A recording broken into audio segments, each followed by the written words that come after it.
Un saludo, mi nombre es Mayo Iber Mejías y me acompaña Néstor Álvarez, ambos estudiantes de Ciencias Políticas de la Universidad Fermín Toro. En esta ocasión estaremos abordando un tema sumamente interesante que concierne a la Cátedra de Diseño y Evaluación de Proyectos 1. En ese sentido, y para entrar en el contexto del tema, básicamente hablando un poco sobre algunas especificaciones de la asignación que parte de la guía de asistencia técnica y estudio técnico para la ejecución y para la planificación de proyectos por decirlo de alguna forma, para inversión pública. Para entrar en el contexto de lo que es la guía de asistencia técnica, es preciso mencionar que es por ciclos. Cada uno de los proyectos, por supuesto, deben tener sus ciclos y esto deben ser de forma recurrente y deben realizarse con un estipulado y estricto pasos, que es básicamente observar el perfil, donde especifica y donde básicamente encontramos lo general de la importancia que puede llegar a tener un proyecto de inversión para la parte pública. Y por supuesto hay un paso que es la prefactibilidad. Básicamente este paso se encarga de la recolección de información de dónde se va a aplicar el proyecto y cómo es la manera de ejecutarlo. En ese sentido, corresponde al paso de la factibilidad, que la factibilidad ya viene perfeccionando lo que es la parte de la información que se ha recopilado en los anteriores pasos y cómo se van a abordar los mismos. De esta forma se pasa a los ciclos de los que se cumplen o las etapas que se van cumpliendo cada uno de los proyectos con parte de la asistencia técnica. Básicamente,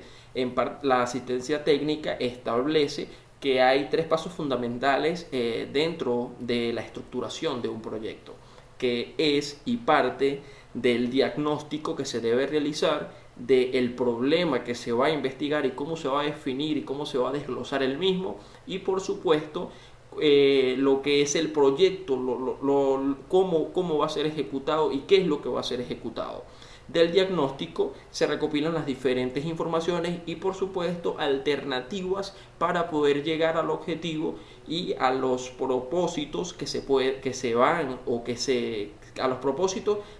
de los que se ha planteado dicho proyecto. Este diagnóstico nos lleva a lo que es el estudio del problema, la definición del problema, qué es lo que se va a atacar, el origen, las causas del problema y cómo se puede afrontar y enfrentar dicho problema y cuáles van a ser las repercusiones y los beneficios, costos y beneficios del mismo. Es allí donde viene la aplicación del proyecto en realidad. En ese sentido, cabe destacar que el proyecto pasa siempre, los proyectos con parte de la inversión pública siempre tienden a tener este tipo de pasos: diagnóstico, problemas, la definición del mismo y de una vez se buscan las soluciones, que vendría siendo cómo va a ser la aplicación del proyecto. En ese sentido, hay muchísimas partes o muchísimos proyectos que lo realizan de forma inversa. A veces realizan un proyecto, luego se anticipan con el problema y posteriormente el diagnóstico, pero eso lo hacen por fases o facetas que vayan en el cumplimiento, ya encaminando un proyecto de inversión. Parte de lo importante, de lo que hay que establecer, es cómo se ataca el problema y cuáles son las repercusiones que va a tener si no se aplica el problema, cuáles son las consecuencias, que si no se aplica el proyecto, cuáles son las consecuencias del problema, hasta dónde va a llegar si no se aplica la parte de un proyecto de inversión ya estipulado. Esto viene con lo que es el análisis del problema posterior a que no se dé básicamente un estudio, no tenga un estudio ya establecido, preestablecido, y no se pueda, que deben por supuesto delimitar la zona geográfica, delimitar la parte poblacional, tener y sacar información en este sentido. Dentro del estudio técnico, uno de los temas interesantes e importantes, el estudio técnico básicamente permite estudiar más cerca lo que es los costos y beneficios. Allí se establece la parte de los recursos humanos, financieros, económicos, la parte de el sitio, la zona geográfica donde se va a aplicar un proyecto. Todos los estudios tienen que ser totalmente específicos, y cuál puede llegar a ser el desarrollo de ese proyecto, y además cómo se puede expandir, y si se tiene ya los instrumentos y herramientas posibles para poder expandir en un momento determinado. Dentro del mismo estudio técnico está la parte de las utilidades que puede dar, o la remuneración que puede dar el proyecto de inversión, haciendo todas las estructuras de costos de manera detallada, teniendo en cuenta las diferentes variables económicas, y sobre todo el marco jurídico de dónde se vaya a realizar un proyecto determinado. Bien, por otra parte, hablando acerca de la metodología para la formulación y la evaluación de proyectos, en primer lugar se debe destacar nuevamente que un proyecto es una idea que se estructura de forma lógica para que sea viable, sostenible en el tiempo y que pueda resolver un problema que se ha percibido, bien sea en la sociedad o en un segmento de la misma. Ahora bien, evaluar esos mecanismos, la metodología para la formulación y la evaluación de proyectos es tan importante como para el que hace el proyecto, así como para quien evalúa el proyecto, bien sea porque es un inversor, o en el caso de la administración pública, pues es el encargado del gobierno, del Estado, de decir si se aprueban o no los recursos de la nación precisamente para la aprobación de ese proyecto. Ahora bien, esa estructura de la metodología para la formulación y evaluación del proyecto, cabe destacar que en primer lugar se necesita recopilar información, también se necesita crear la información, es decir, analizar lo que se tiene, los datos que se tienen para poder crear una información más precisa y sólida, y luego sistematizar esa información dentro de un documento que plasme la viabilidad tanto técnica, económica y financiera de un proyecto, dígase de índole social, en el caso de la administración pública, o en el caso privado, pues un proyecto que busque entonces el lucro de los particulares involucrados dentro del mismo. Cabe destacar que el mecanismo o la metodología a seguir necesita responder siempre las preguntas de qué se quiere hacer con el proyecto, cómo se quiere llevar a cabo, a quién se pretende solucionar el problema, quiénes son los encargados del proyecto, y también cuánto va a costar el proyecto. Por eso es que una de las metodologías más utilizadas a nivel mundial es la metodología o el modelo de negocios Canvas,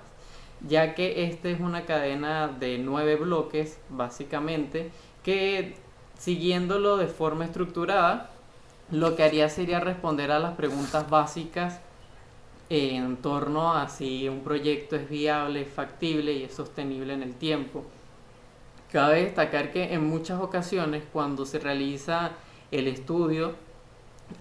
para formular o evaluar un proyecto, se encuentra también otras variables dentro del posible negocio o dentro de la solución que se quiere llegar a un problema. Es decir, muchas veces, como comentaba Mayöver, algunas personas utilizan la formulación de manera inversa, es decir, empiezan con una idea o una solución a un problema, y luego es que van evaluando la viabilidad técnica de la misma. Entonces, muchos emprendedores, por ejemplo, hoy en día, inician con una idea de negocio, lo cual muchas veces tienden al fracaso precisamente porque no evalúan la viabilidad que tiene el proyecto o su idea de negocio dentro del segmento del mercado que quieren abordar. Entonces, lo que realizaría el modelo Canvas de negocio es aclarar las dudas acerca de qué es la propuesta de valor que se quiere llevar a cabo, a quién se le va a llevar a cabo y quiénes son los encargados, cuánto va a costar el proyecto y así sucesivamente. Muchas veces también se da la parte de que al tener una idea de negocio y evaluar las alternativas o la viabilidad de la misma, el que está creando el proyecto se da cuenta de que hay otra variable dentro de la propuesta inicial y se termina inclinando por una de esas propuestas que encontró a medida que estaba evaluando o formulando el proyecto de inversión. Esto es importante ya para el cuarto punto, que sería el plan de negocio, que de forma general es un documento en el que se expresan todas las áreas y aristas del proyecto. El plan de negocio se aplica en cualquier fase de una empresa, dígase cuando está empezando, es una PYME, una pequeña o mediana empresa, está en etapa de emprendimiento, dígase ya cuando es una empresa grande y se quiere buscar una mayor cartera de inversión, o se quiere licitar la empresa porque se quiere vender. También sirve incluso para la propia empresa, los encargados, de evaluar la efectividad que está teniendo la misma al momento de realizar su operatividad o aspectos logísticos, o incluso también para diagnosticar nuevos segmentos de mercado y estructurar una nueva cultura organizacional. En ese sentido, cabe destacar que el plan de negocio comienza con un resumen ejecutivo, pero de manera general lo que busca es interpretar el entorno en el que se encuentra la empresa que se quiere llevar a cabo, o otras propuestas de negocio similar, otras propuestas de soluciones o proyectos similares al que se está ofreciendo. También lo que se busca es proyectar ciertos resultados, las variables que están involucradas dentro del proyecto y una óptima asignación de recursos para luego establecer diferentes estrategias y escenarios posibles para alcanzar los objetivos. En ese sentido ya se estableció que en principio como se estructuran los planes de negocio es a través de resumen ejecutivo, luego se hace una pequeña introducción para adentrar. Usualmente en la introducción es donde los inversionistas, en este caso, es donde se detienen a leer, y si existe una buena introducción de lo que sería el plan de negocios, pues engancha y ese inversionista evalúa o tiene mayores posibilidades de ese proyecto, ese plan de negocio, de ser evaluado. También es necesario hacer un análisis e investigación del mercado, dígase el segmento que se quiere abordar, el tamaño del mercado, las diferentes propuestas de valor que existen y las competencias que existen en el mismo. Luego se realizaría un análisis FODA o DAFO, que vendría siendo el análisis de las fortalezas, las